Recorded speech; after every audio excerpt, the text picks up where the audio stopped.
gente está de volta ao segundo bloco e antes de pegar no meu copo, eu vou perguntar para a Fabiana se tem um ritual. Né? Eu estou fazendo alguma coisa errada nos últimos 52 anos? Não. A cerveja, ela é muito... O Marco, meu amigo, ele fala que a cerveja é libertária. Ela não tem muitas regras. E isso é muito bom. Você pode brindar, você pode usar o copo que você quiser. Assim, eu, como sommelier, é um pecado eu falar isso. Tem ex-alunos meus aqui me vendo. Então...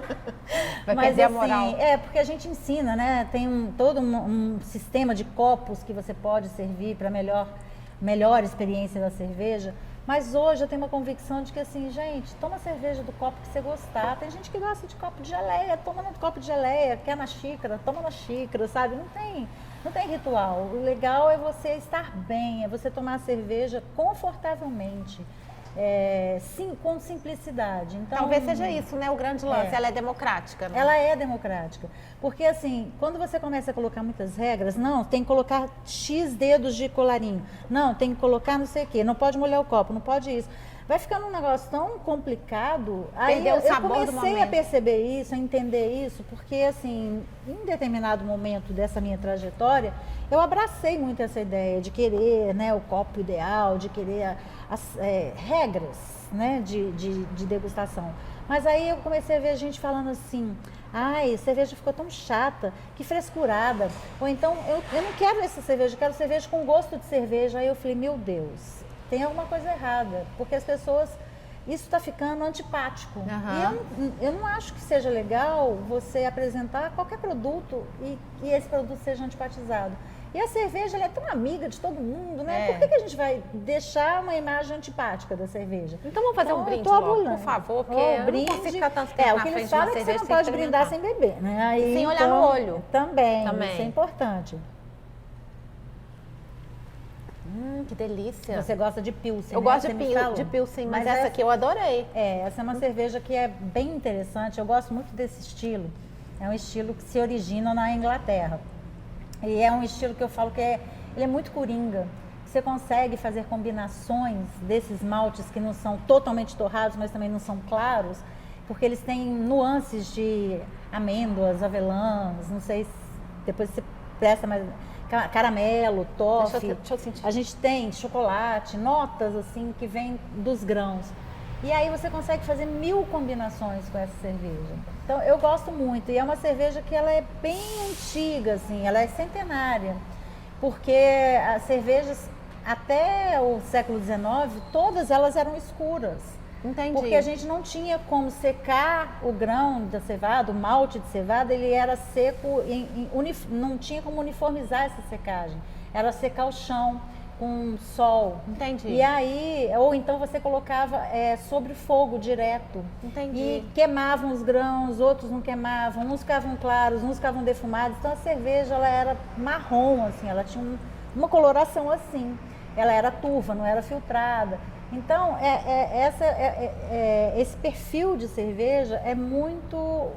a gente traz muito da história da cerveja nesse perfil de cerveja. E eu adoro, eu acho o sabor incrível. É muito... Ela é da turma da Guinness.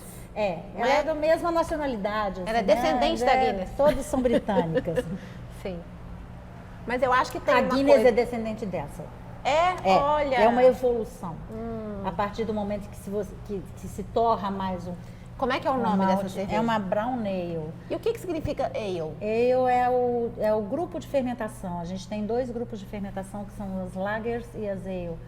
Baixa fermentação, alta fermentação. Isso tem a ver com a temperatura de fermentação, com a cepa de levedura que vai ser utilizada. Entendi. E com a observação do comportamento dessas leveduras dentro do tanque.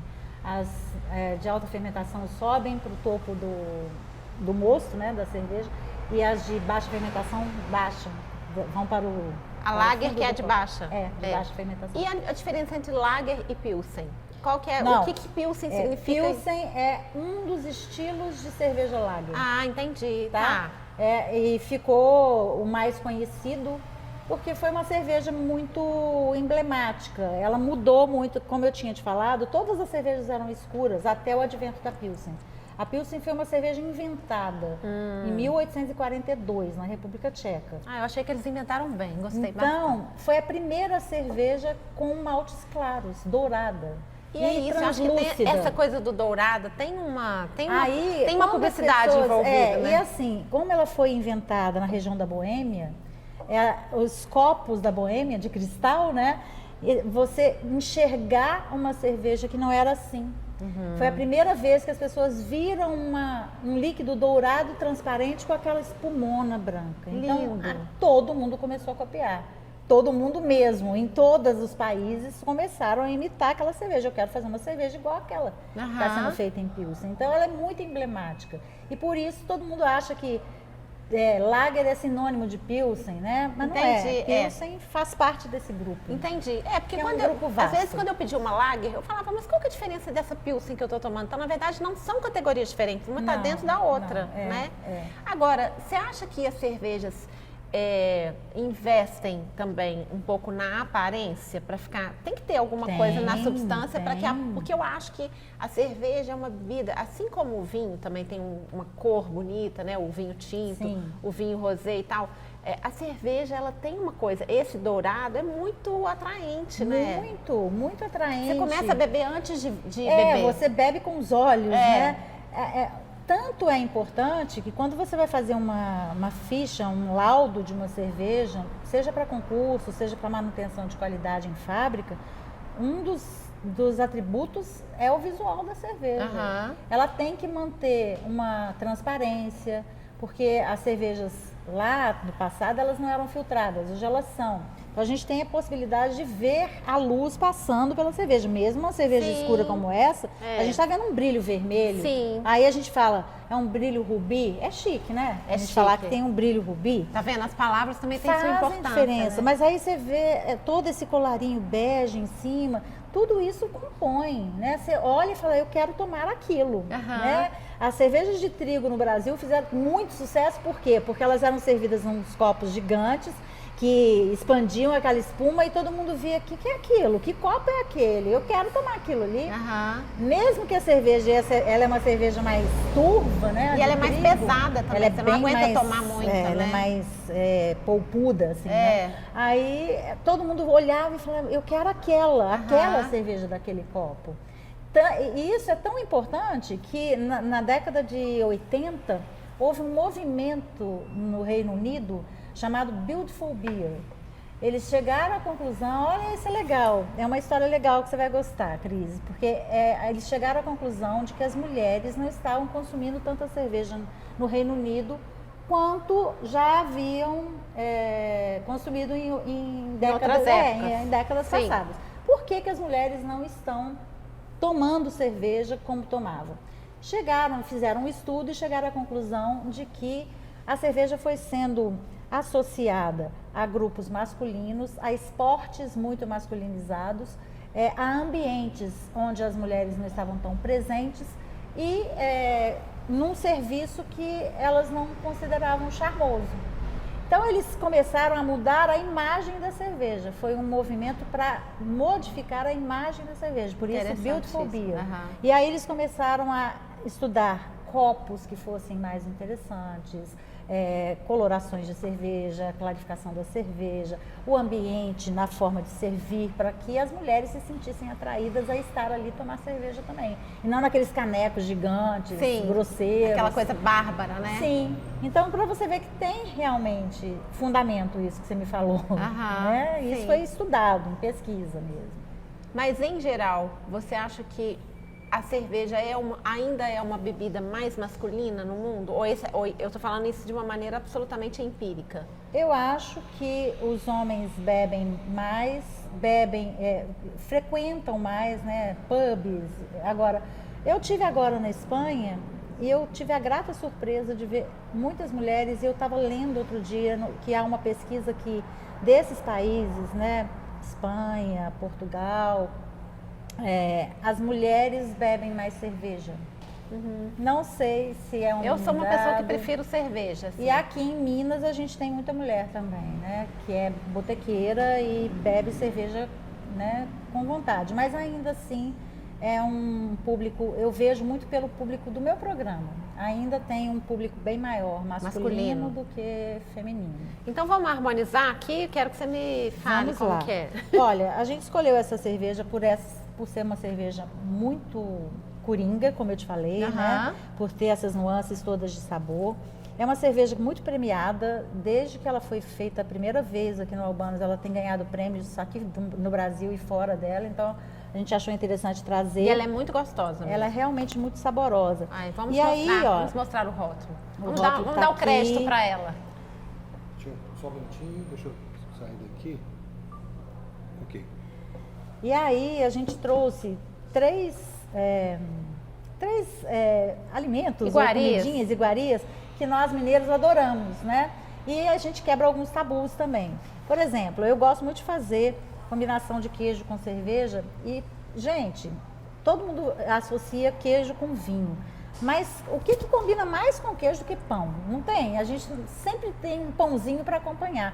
Cerveja é pão, gente. É o pão líquido. Exato. Então, ela tem todos os atributos para combinar com qualquer tipo de queijo. Então, eu gosto muito de trazer essa combinação do queijo com uma cerveja que tem os maltes mais tostadinhos, como se a gente estivesse reproduzindo um café com leite. Sim, eu ia falar isso agora, muito legal. O doce de leite, ele tem muitos dos sabores dessa caramelização do açúcar que a gente encontra no doce de leite, a gente encontra aqui na caramelização dos grãos, dos maltes. Então, a gente vai ter muita semelhança de sabor.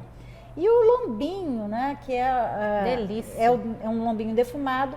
E quando o malte chega nesse ponto de tosta, né, que ele vai escurecendo, ele vai adquirindo alguns sabores defumados também que combinam muito. Então, assim, a gente traz dulçor, a gente traz um pouquinho de defumado, a gente traz essa tosta e acho que combina. Você que vai me dizer, né, Cris, se combinou ou não. Mas assim, a gente tem 3 diferentes alimentos e uma só cerveja que eu tenho certeza que vai combinar com esses 3. Que vai trazer caminhos diferentes. Isso, exatamente. Um vai contrastar, o outro vai ser muito semelhante, o outro vai trazer um terceiro sabor que a gente... Né? Olha, senti uma nota de anis, por exemplo, no lombinho. Estou chutando, tá? Não provei ainda. Mas acontece muito isso. A gente fala, nossa, quando eu tomei essa cerveja, eu senti um gosto de cravo. De onde surgiu isso? Né? Nessa composição, alguns elementos do alimento ou da cerveja afloram e ficam mais vívidos na boca. É interessante. No vinho, a gente fala que tem um terroir. Sim. Na cerveja também tem esse termo? Tem algo que equivale a isso? Hoje, a gente tem trabalhado muito. Antigamente se falava que o terroir da cerveja era a mão do mestre cervejeiro. O mestre cervejeiro é que compunha, né, a receita da cerveja e esse era o terroir. Agora a gente está trabalhando numa perspectiva diferente porque a gente está tendo lúpulos, por exemplo, sendo plantados em várias regiões do mundo onde não existia essa plantação, inclusive no Brasil. Então a gente tem agora lúpulos plantados aqui em Belo Horizonte. E é lógico que esse lúpulo vai trazer as notas da terra, né? As notas do nosso relevo, do nosso clima e da nossa terra. Então, a gente já começa a trabalhar com essa questão de terroir, de você achar que tem as notas do lúpulo mineiro vão ser diferentes dos lúpulos que vieram da Alsácia, por exemplo. Que legal.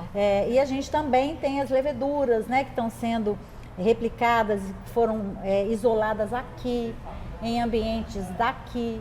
E as leveduras, elas trazem do seu DNA, né, elas vão replicando, né, na bebida algumas características que são só delas. E a gente ainda não estudou as características dessas leveduras que estão... Isso é muito recente, começou agora. A levedura é um meses. Fungo, né? Ela é um fungo e é ela que faz cerveja. É ela que transforma o que é o caldo doce, né, água com cereais, vira um mingau. E na fermentação a levedura transforma isso em álcool e gás carbônico, está feita a cerveja, né? E a gente ainda não sabe como essas leveduras, porque elas estão sendo testadas agora, as que são isoladas aqui, elas vão agir na cerveja e quais compostos elas vão gerar que vão ser a cara de Minas. Isso são os próximos passos Legal. dos estudos que estão sendo feitos, que é fascinante. Eu, como uma mulher na menopausa, eu gostaria de pedir que se fosse feita uma cerveja de linhaça. Porque linhaça estão falando tão bem dela. E outro dia eu fui fazer um leite de linhaça. Eu vou e aí pesquisar fiz se já não existe. Pode ser que exista. Porque, olha, hoje tem cerveja com tanta coisa. Ontem eu estava fazendo análise em uma das cervejarias para quem eu trabalho e a gente estava comentando sobre uma cerveja até da Ambev, aquela Corona. A Corona agora tem uma cerveja que tem vitamina D. Aí a gente, mas não pode, porque a cerveja tem álcool. Só que a cerveja Corona sem álcool e com vitamina D. Interessante. Então, para ter cerveja com linhaça, não custa. Eu vou pesquisar e fico porque o devendo leite essa de informação. linhaça é uma coisa super poderosa. E outro dia eu fui fazer um leite de linhaça, mas eu pus a quantidade errada, tinha que deixar lá germinando. Gente, tem leite de linhaça em toda a minha geladeira. Eu sei que a linhaça ela faz uma cola, né? Mas se você bate e depois você põe uma quantidade maior de água, eu aprendi isso com uma youtuber que trabalha com comidas naturais e tal. Aí você não fica ela não fica com essa cola, não fica babenta, entendeu? Se existe pão de linhaça, não é impossível que exista uma cerveja de linhaça. Porque na verdade essa cola deve ser tipo glúten, né? O glúten também tem essa cola, não né? sei se é. Aí vou entender. Tá, depois você me melhor. conta então, tá? Vou procurar. O que a gente faz? A gente toma um Então, golinho, come um pedacinho? Você toma um golinho, come um pedacinho de queijo. Quando você estiver mastigando esse queijo, antes de você engolir, você toma um outro gole e engula os dois juntos, Tá. para ver o que vai formar na composição das duas coisas.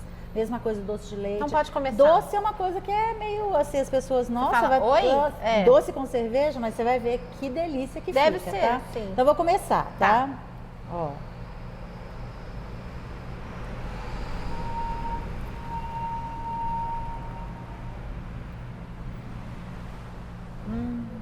Acho que vamos lá. vai gostar. Eu sou super queijeira. Eu também sou Se super eu tivesse alergia à lactose, eu estava perdida.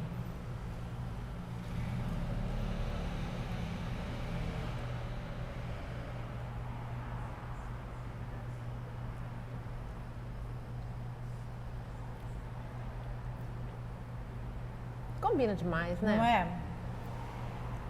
Você ficar beliscando um queijinho desse? Não, bom demais.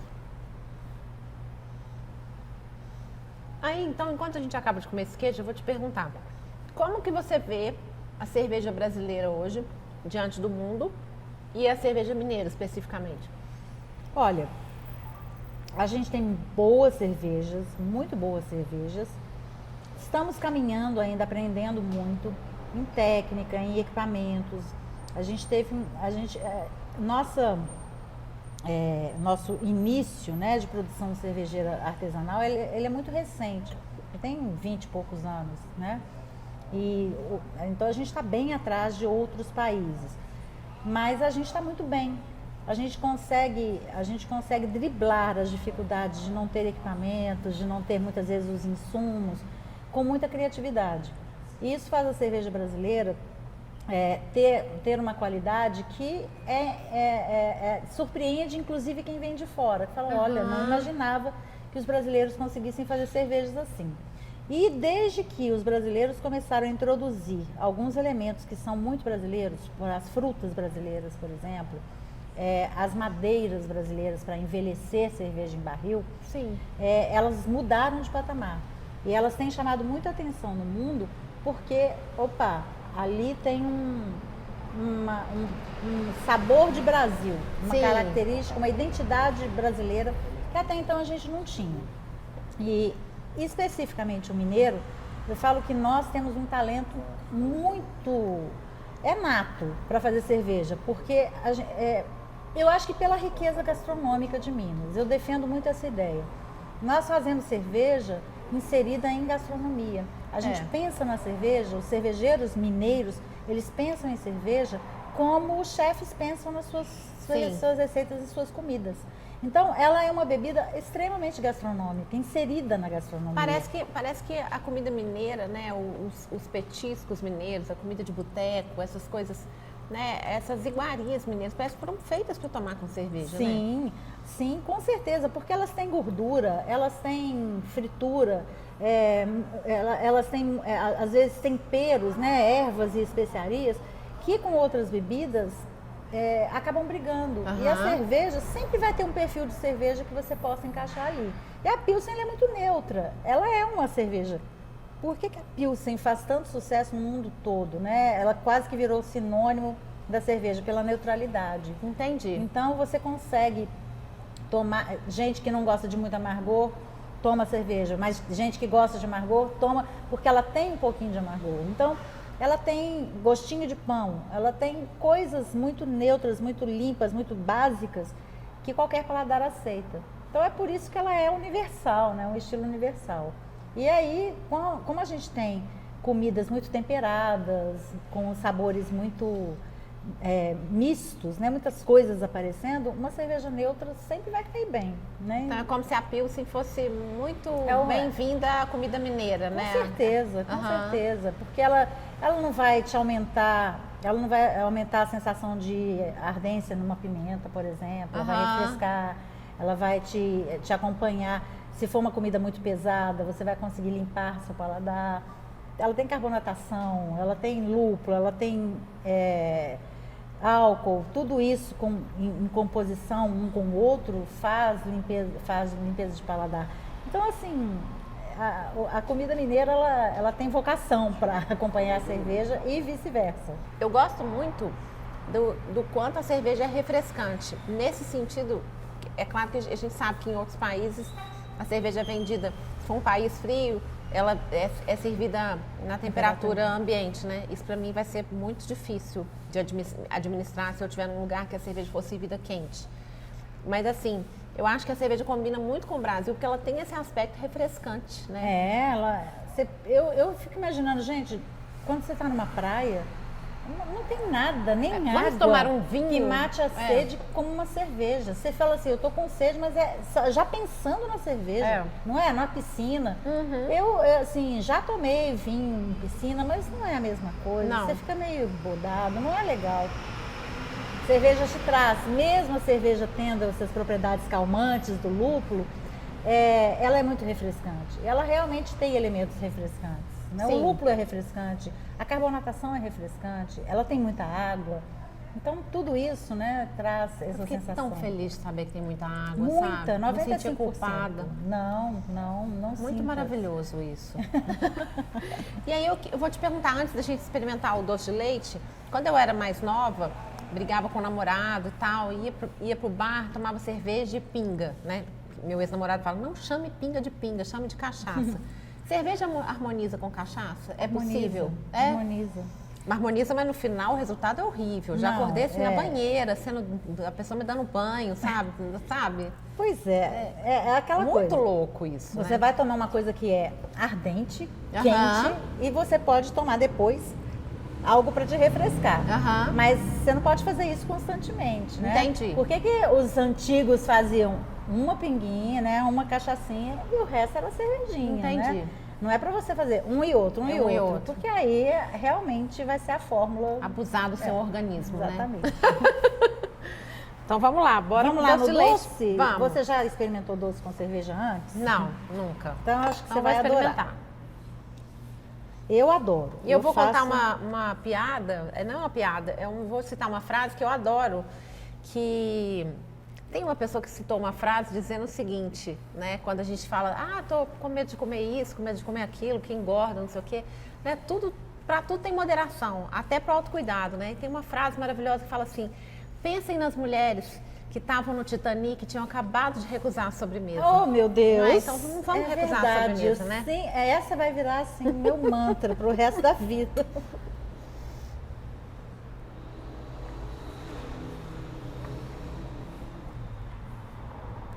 Gente, é impressionante. É impressionante. Porque ela combina maravilhosamente com as três Ela, coisas. e assim, repara como ela tem o gosto do doce de leite, parece muito com o gosto dos Exato. maltes. Ela não estragou o doce de leite. Pelo Não. contrário, ela realçou. Realçou. Eu adoro acompanhar cerveja com Dá sobremesa. pra colocar mais um bloco? Beba com moderação, pessoal. Muito legal. Gostou, Cris? Adorei. Sensacional. A gente só precisa fazer mais umas 23 entrevistas até eu poder te perguntar Estou às tudo ordens. É isso aí, gente. Então beba com moderação e beba com boas companhias.